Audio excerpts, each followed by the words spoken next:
예, 하여튼 재밌는 그 토론도 있었고, 좋은 얘기들 이제 많이 들은 것 같습니다. 그런데 제가, 간단하게 답변을 드리자면은, 제 의견을 말씀드리자면, 제가 새누리당 쪽에 대해서는, 좌향한 그런 정책도 있으시다는데, 제가 제일 우려하는 거는 그 사내하도급법입니다.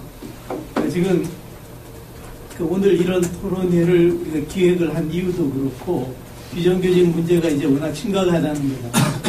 지금, 공식 통계를 노동부, 경활 부가조사 자료를 갖고 우리가 산출하는 거는 물론 한계가 있는데, 그걸로도 50%입니다. 그런데 실제로는 통계로 안 잡히는 비정규직이 상당수 있습니다. 그러면 저는 55%, 60% 가까이 될 거라고 봅니다. 그러면은, 아까 그 절반 줄이는 거에 대해서 권영숙 선생님께서 좀 문제의식이 있었는데, 우선 선언적으로라도 절반으로 줄이겠다, 이게 필요하다고 봅니다. 근데 저는 그것만으로는 부족하고, 어쨌든 비정규직 문제를 해결하는 핵심은 규모 감축입니다. 그래서 절반으로 줄입시다. 줄이는데 간접고용부터 먼저 없애야 된다는 겁니다. 근데 새누리당의 이 사내하도급법은 간접고용에 대한 규제를 해제하는 겁니다. 그리고 임금 같은 데서 적당하게 이제 차이를 없애고 이러는 걸로 이제 도전을 하겠다는 건데, 결국 비정규직이 양산되고 있는 현실 속에서 그나마 있는 직접고용 비정규직을 간접고용화하는, 간접고용 비정규직화하는 프로젝트에 불과합니다. 그래서 이제 제가 강하게 반대를 하는 거죠. 그래서 지금까지 새누리당과 이제 민주당이 이제 합작했던 후에 정규직의 비정규직화였습니다. 그런데 이제 새누리당이 그걸 직접고용 비정규직의 간접고용 비정규직화로 완성하려고 하는 그 프로젝트가 바로 사내하도급법입니다. 그래서 이건 당장 이제 폐기돼야 되고 포기돼야 될 그런 거라고.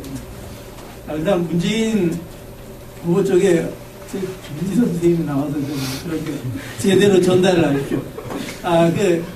제가 의심하고 있는 바를 김인재 선생님이 정확하게 행간을 읽으신 것 같습니다. 제가 민주당에 대해서 혐의를 두고 있는 것은 기간제 규제에 대해 규제를 강화하는 거 좋다고 봅니다. 그런데 간접고용에 대한 사용 규제를 그보다 몇십 배 더 강화해야 되고, 그런데 그게 빠진 거고, 그래서 제가 이제 혐의를 두고 있는 부분, 이게 이제 진보 후보들에게도 연관이 되는데, 왜 제가 그런 질문을 던졌는가하고도 연관이 되는데, 저는 어떤 형태로든 새누리당과 민주당이 비정규직법을 갖고 이제 논의하는 테이블이 마련될 거라고. 그러면 제가 혐의를 갖고 있는 부분은 그 협상 테이블에서 민주당이 간접고용 사용 규제를 양보를 하고, 그리고 기간제 사용에 대한 규제를 조금 받아내는 걸로 해서 마치 비정규직 보호의 성과를 얻은 것처럼 이렇게 하면은 2006년에 노무현 정부가 저지른 과오를 그대로 확대 재생산하는 겁니다. 그래서 제가 계속 간접고용 규제를 강조를 하고, 그리고 50%로 이제 줄이겠다고 할 때, 그때 왜 간접고용 중심으로 해서 줄인다는 얘기를 안 하냐, 그 얘기입니다. 그래서 그걸 반드시 못을 받고, 그래서 줄인다면은 반드시 간접고용부터 줄이고, 그리고 절대 간접고용 사용 규제를 양보를 안 하겠다. 그 파터 협상에서 그걸 이제 다짐을 가서 꼭 받으라는 겁니다. 그래서 이게 여기 나와서 그냥 단순히 토론 내용 전달해서 되는 게 아니고 사후 감시 감독을 하시고 거기에 대해서 책임을 지라는 거죠. 중요한 자리입니다, 여기가. 그다음 진보 후보들 문제입니다. 그래서 아까 김소연 후보 측에서 이제 잘 답변을 해주셨는데, 저도 이제 그렇게 봅니다. 노동자 개념 확대하고 사용자 개념 확대하는 것은 지금 노조법과 등기법 양쪽을 다 얘기를 하고 있습니다. 그거는 가서 협상하고 그래서 등기법은 우리가 밀리고 노조법은 확실하게 받아내고 이런 전략은 전 이제 좋다고 봅니다. 그런데 파견법 문제는 조금 다르다고 봅니다. 그것하고. 그래서 이제 제가 계속 방점을 두는 건데, 파견법 폐지를 이제 주장을 합니다. 이게 구호로서는 굉장히 강하고 좋은 구호입니다. 그래서 파견법에 대한 사회적 관심이 굉장히 높아졌고, 그리고 지금 파견 노동에 대한 규제 법안들이 이제 나와 있습니다. 그래서 이 대선 투쟁을 김성현 후보 측이 잘 하시고, 그리고 이제 다른 뭐 진보 진영에서도 잘 도와주면은 파견법 폐지해야 된다는 것, 폐지해야 되냐 말아야 되냐, 어쨌든 파견 노동에 대한 게 강하게 의지화될 수가 있습니다. 난 이게 그 점은 굉장히 이제 긍정적으로 봅니다. 그런데 우리가 파견법 폐지만을 주장을 했을 때의 문제는 이제 그 테이블이 마련이 될 텐데, 그 테이블은 지금 현재 이 비정규 법안들이 굉장히 많이 발의되어 있습니다. 그 19대 국회 개원하고 나서 이제 많이 발의되는데, 이게 개별 안건으로 처리되는 되지 않고 패키지로 갈 텐데, 구체적인 모양새는 하나하나 다룰지 몰라도 결국은 양대 정당이 그걸 갖고 이제 뭘 밀고 당기고 해서 협상이 될 겁니다. 그래서 제가 민주당한테 계속 쐐기를 막는 게, 니들 그럴 때 간접고용을 양보하지 말아라. 간접고용 규제를. 그걸 이제 제가 주문하는 거고요. 그리고 진보 진영에 대해서도 제가 이제 우려하는 부분이, 파견법 폐지만 주장을 했는데 이게 테이블에서 민주당은 파견법 폐지 입장이 없습니다. 당연히 이제 테이블에 안 올라가겠죠. 그러면은 남는 거는 민주당이 준비했던, 민주당이 갖고 있던 뭐 도급과 파견 구분을 하고 뭘 어쩌고 뭐 고용 의제화하고 이 정도가 남습니다. 그러면 그게 이제 테이블에 간다는 거죠. 그래서 결국 우리 식으로 보면은 이게 노개투 총파업 결과가 그대로 반복이 될 수 있다는 거죠. 기껏 우리가 죽으라고 싸우고 얼마나 많은 비정규 노동자들이 그 희생을 당하면서 투쟁을 했고, 또 지금 선거 투쟁도 이게 어디 뭐 김소연 후보 혼자 하는 겁니까? 많은 비정규직 투쟁 주체들이 거기 결합을 해서 같이 선거 투쟁을 하는 거는 그만큼 이걸 이번 기회에 의지화를 해야 되겠다는 그 의지를 갖고 있기 때문에 하는 거죠. 그래서 테이블을 만들고 파견 노동이라든가 간접고용 문제가 심각하다는 걸 우리가 의지화 안 됐는데, 결국 나중에 법안 만드는 데 가서는 민주당하고 새누리당이 이제 적당히 교섭하는데 간접고용이 밀리고, 그때 파견법 폐지 뭐 이건 뭐 우리가 폐지할 수 없으니 존속시키는데, 그때 어떤 규정들을 챙길 거냐 보면은 지금 현재 이제 그 윤수미 그 의원이 이제 발의 법안인데 대단히 이제 부족한 법안입니다. 우리 기준으로 볼 때. 그런데 지금 수준에서 보면 상당한 규제를 하고 있는 거죠. 그것도 새누리당은 당연히 반대할 겁니다. 그러면은 그 사이 어디에선가 이제 타협이 될 수 있는데, 지금 진보 진영이 선거 투쟁을 하면서 파견 노동을 구체적으로 어떻게 규제를 해라 하는 것까지 갖고 또 의제화를 하면 전 협상 테이블에서 그것도 파견법 폐지가 안 되더라도 이러이러한 규제 방안이 있지 않느냐, 이게 이제 테이블에서 거론될 수 있지 않느냐 하는 그런 문제의식이었고, 그거는 뭐 진보 후보들께서 잘 이해를 하시리라고 했습니다. 진보 후보들께 제가 사실 뭐 드리고 싶은 질문들이 많이 있었는데 제가 다 뺏었습니다. 근데 다른 분들이 하실 줄 알았는데 잘 안 하셨는데, 저는 주문하고 싶은 게 그겁니다. 우리는 당선을 위해서 지금 싸우는 게 아닙니다. 그러면은 굳이 뭐 문재인 후보처럼 흉내낼 필요도 없고 그런 겁니다. 그래서 저는 의지화 투쟁, 이게 저는 맞다고 봅니다. 그런 식으로 해야 된다. 그래서 의지화 전략이 필요한데, 지금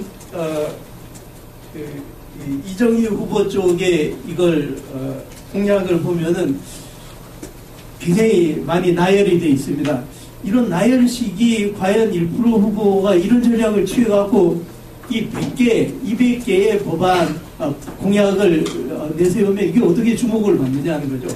그래서 이거는 꼭 어쨌든 저는 발제를 하라 그러고 토론 기회를 받았으니까 하고 싶은 얘기를 하겠습니다. 이게 지금 비춰지는 거는, 예컨대 이제 선거 전략이 나오면 우리의 이번 선거의 핵심 목표가 뭐다? 무슨 전략이다? 그러면은 당선인 목표가 아닌 어떤 의제들을 반드시 관찰하겠다. 거의 뭐 목숨을 걸겠다.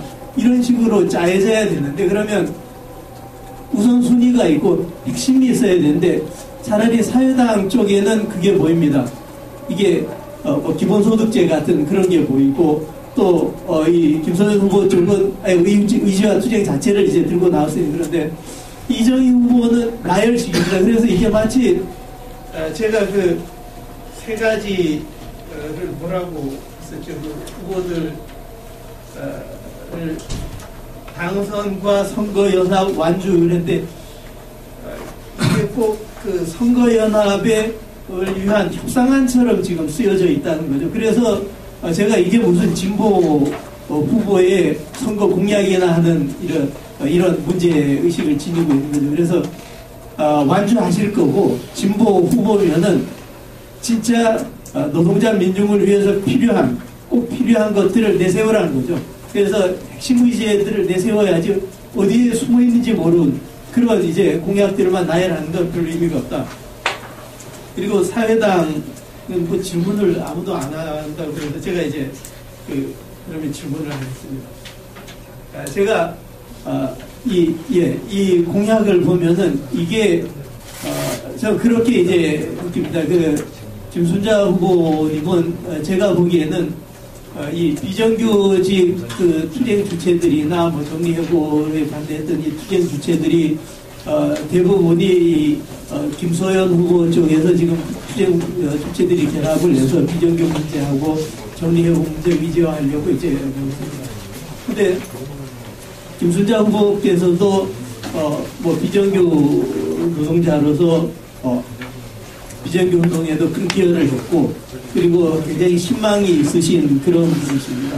근데 그런 분이 대통령 후보면은 비정규직 철폐와 이 정리해고제 폐지라든가 하여튼 뭐 그게 철폐 폐지가 아닌 다른 형태가 됐건 어떤 형태라도 그게 제일 핵심이 돼야 됩니다.